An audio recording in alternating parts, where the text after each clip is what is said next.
मैं रविपाल। अब मुझे पिछले 5-6 महीने से बिहार की अलग अलग विधानसभाओं में देखते होंगे, और उन विधानसभाओं में कि मैं आम इंसान से बात करता हुआ राजनीतिक पर, चाय की दुकान पर, चौक चौराहे रिपोर्टिंग करता हुआ दिख ही जाऊँगा। हमारा काम होता है कि आम इंसान से बात करना, समझना उनके बारे में और आप तक पहुंचाना। इसका मतलब ये है कि जो आम इंसान बोलते हैं तो वो उनके मन में होता है, और उनको सुनना भी चाहिए कि वो क्या बोलना चाहते हैं और क्यों बोलते हैं। मैं हिलसा विधानसभा में हूँ, नालंदा ज़िले की।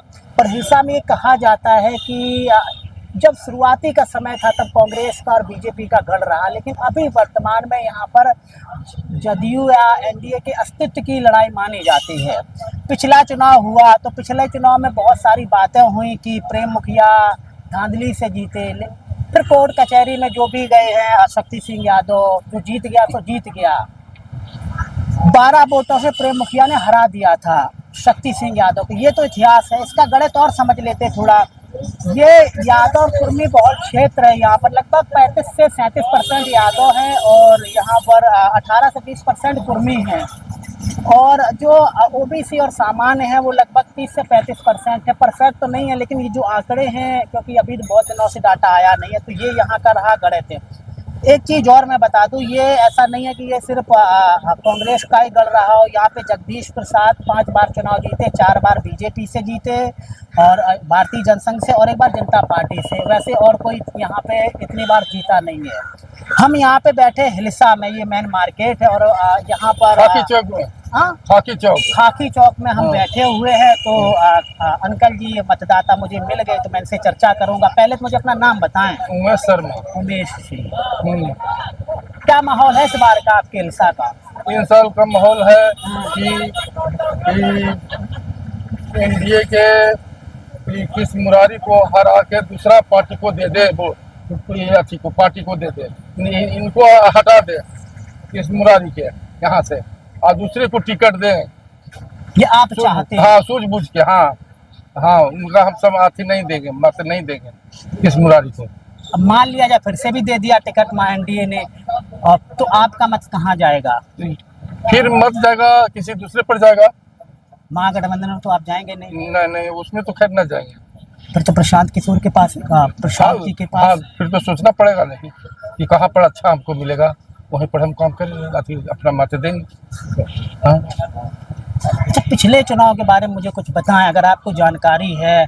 कि लोगों ने मुझे बताया कि वो सीपीआईएम के लोग थे, तो हो सकता, मुझे लगा कि शायद उनका महागठबंधन है, इसलिए वो बात बता रहे हो कि यहाँ पे धांधली हुई थी। क्योंकि हर राजनीतिक दल की अपनी अपनी बातें होती हैं।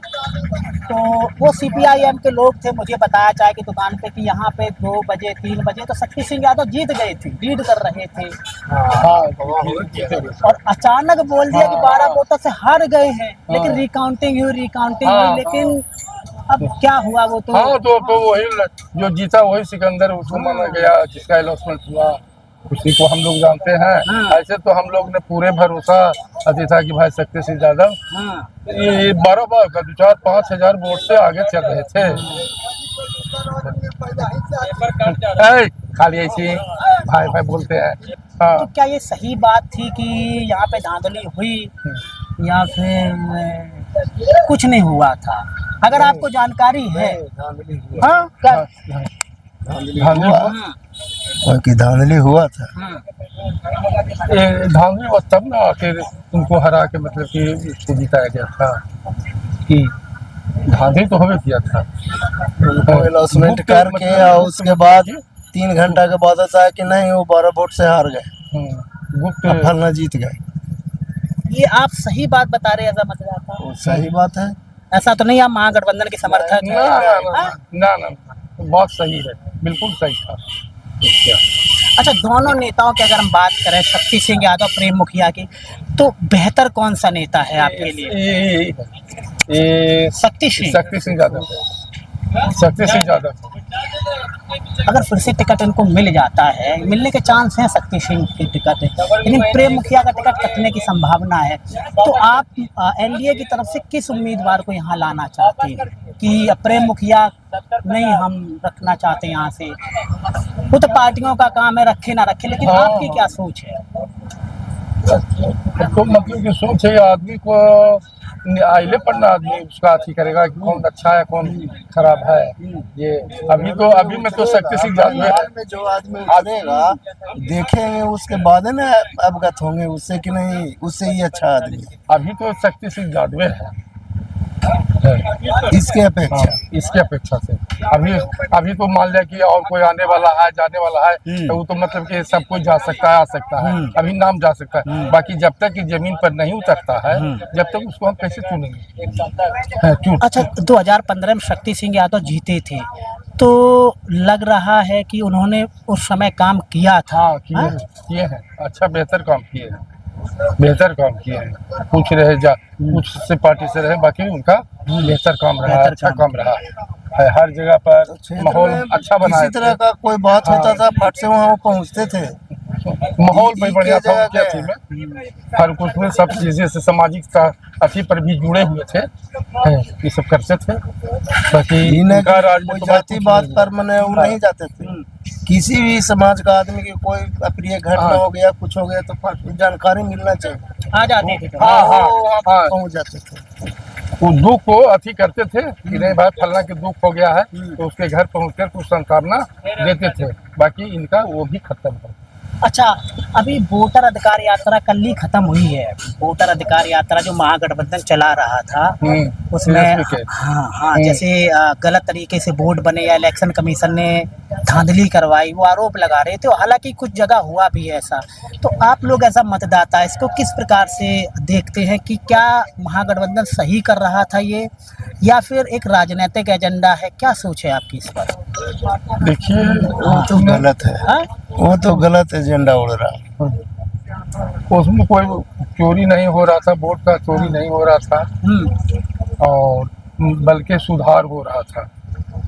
जिसका नाम है गलत है उसको मान लिया कि छूटा हुआ है उसका जोड़ना है, यही सब काम हो रहा था। इसी में लोग को बुझा रहा है कि ये कोई चोरी कर रहा है, कोई हटा रहा है, कोई कुछ कर रहा है। नहीं, मीडिया में तो बहुत खबरें आई कि एक घर में 50-50 वोट आए बन गए या फिर सही पर फर्जी समय आधार कार्ड बना हुआ था। फर्जी आधार कार्ड बना हुआ था। वोटर सरकारी छानबीन आधार कार्ड से नहीं वोटर कार्ड से अच्छी होता है। मैंने वो चीज से हो गए वोटर कार्ड से हो गए। वोटर कार्ड होना चाहिए, 1 से 3 जगह 4 जगह नहीं होना चाहिए। वो पानी था। जो महागठबंधन यात्रा चला रहा था वो सही थी या गलत थी? सही था। वो तो गलत थी। नहीं, लोगों को जागरूक कर रहे थे, बता रहे थे कि आपका वोट कट रहा है। आप जो इलेक्शन कमीशन और बीजेपी मिलकर वैसे आदमी जो मर चुका है और उसका भी वोटर आई कार्ड है उस पर आदमी हम नहीं वो जाके दे रहे हैं तो वो तो गलत न है। हो रहा था ऐसा। हो क्या हो ही रहा, आज भी हो रहा है। वो तो गलत है। जैसे मतलब वोट नहीं दे सकते आप बाहर में उस पे जो चला रहे हो उस पे आप वोट दो। नहीं, अभी जो वोटर अधिकार यात्रा चल रही थी जिसपे मतलब धांधली करके जो मतलब जिता दिए जैसे अभी महागठबंधन 15 दिनों से वोटर अधिकार यात्रा चला रहा था कि जैसे कि बेंगलुरु सेंट्रल की जो सीट है लोकसभा की वहाँ पे एक मधेपुरा क्या नाम है मैं माफ़ी चाहता हूँ नाम भूल रहा हूँ उसका, एक विधानसभा है वहाँ पे 1 लाख वोटर फर्जी बढ़े। वो उन्होंने प्रेस कॉन्फ्रेंस करके खूब दिखाया, शायद आपको इसकी जानकारी हो ना हो। तो उसके बाद बिहार में ऐसा ना हो इसलिए ये लोग बोल रहे थे कि यहाँ पे वोट इलेक्शन कमीशन ने जो 68 लाख वोट काटे हैं 62-68 लाख उसमें से कुछ वोट जो हैं वो ज़बरदस्ती काटे गए हैं, कुछ वोटों को एक्स्ट्रा जोड़ा गया है। तो इसलिए वो लोग कर रहे थे। भी तो लोग जीते हैं ना, कांग्रेस वाले भी तो जीते हैं। 2014 से पहले जो इलेक्शन हो रहे थे वो भी तो ईवीएम में हो रहे थे, तो उस समय तो उनके ज्यादा एमएलए आ रहे थे, तो उस समय का वो क्यों नहीं चेक कराते? उससे पूछो आप कि उस समय का आप चेक कराओ, उससे पहले का। उस समय तो बीजेपी के बहुत इनसे भी कम सीटें आती थी, तो तो उस समय का चेक करो। तो अपने टाइम पे लोग चेक नहीं करा रहे हैं, लेकिन बीजेपी वाले का नहीं, वो तो अपोजिट पार्टी का काम होता है, पर अपनी पार्टी थोड़ी नहीं कराती है। वो तो जो अपोजिट में होगा वही कराएगा। अच्छा, एक चीज़ और हमें बताएं, क्योंकि समय ज़्यादा हो रहा है। अभी 11 साल से नीतीश बाबू हैं, सॉरी माफ़ी चाहता हूँ, 18 साल से नीतीश बाबू हैं और यहीं के हैं, नालंदा के। तो लगता है कि जो काम करना चाहिए था वो किया, या फिर और बेहतर हो सकता था? काम तो कर भी किए हैं हाँ, और कुछ और बाकी भी है, यहाँ पे कुछ बाकी भी है काम जो कि अभी तक न हुआ है। जैसे कि हॉस्पिटल वगैरह का कमी है यहाँ पर, सही वो सब अच्छा हॉस्पिटल यहाँ पर नहीं है। तो वो सब अब जाना पड़ता है, पटना जाना पड़ता है, पावापुरी जाना पड़ता है, दिल्ली। वो सब हॉस्पिटल यहाँ पर जरूरी होना चाहिए। अच्छा ये भी बताएं, यहाँ पे बहुत ज़्यादा घूसखोरी है। हाँ, घूसखोरी तो है। हाँ? घूसखोरी तो एकदम बराबर। हाँ, घूसखोरी तो हर है। विभाग में, हाँ, घूसखोरी तो है। हर विभाग बिना पैसे का कोई काम नहीं होता है। बिना पैसे की कोई काम नहीं होती है। और मैंने ये भी सुना है कि एक चपरासी अपने आप को ऑफिस का सबसे हेड समझता है। हाँ, तो वही सब के थ्रू तो पैसा लेता है। फंसेगा तो चपरासी है ना, हम तो बचे रहेंगे। ये सब चाल तो बड़ी नीमन है खेला। कर्मचारी लोग बहुत ज्यादा पैसा के चलते काम को बिगाड़े हुए, पैसा के चलते काम को बिगाड़े हुए। इससे क्षुब्ध है जनता। हाँ, इस काम से नीतीश बाबू से क्षुब्ध है। नहीं, अगर नीतीश बाबू कंटिन्यू करते हैं तो फिर ये कैसे कम होगा? क्योंकि आप लोग तो कहते हैं नीतीश बाबू ने अच्छा काम किया, नीतीश बाबू फिर से आने चाहिए, तो ये फिर चलता ही रहेगा ना ये सारी चीज़ें। तो आपको नहीं लगता है कि कोई और सरकार आए वो इस चीज़ को कम करे? और तो समझ में नहीं आता कि कौन चलाएगा, किससे चलेगा आगे। कोई आता है तो कोई ऑप्शन समझ में नहीं करवा देता है, गाँव के गाँव के गाँव साफ करवा देता है। अच्छा, कोई है जो उधर तो काम ही ठीक इनका चला, उधर का रुका। हाँ। और इधर जो अभी जो चल रहा है, इनमें जातिवाद जरूरत से ज्यादा घुसा हुआ है। केवल क्या मैंने मैं तो भी ज्यादा पढ़ल है और कोई समाज में पढ़वे नहीं किया आदमी। ये सब जो आरक्षण से सचिवालय, नर्स, शिक्षक उठा के आज के युग में देखिए टोटल छुच्छे वही है। तो केवल वही जात पढ़वे करता है, बाकी ऐसी किताब लेके झुकते रहता है। अच्छा, ये कैसे कम होगा जो आप बता रहे हैं? पुलिस प्रशासन हो या फिर ये जितना घूस चल रही है, इसको कैसे कम किया जा सकता को है? दिया जाए, भाजपा अगर जीत जाती है पूछिए ना, तो इससे पर कंट्रोल लाता है। अब आप उधर जाओ, उधर आओ।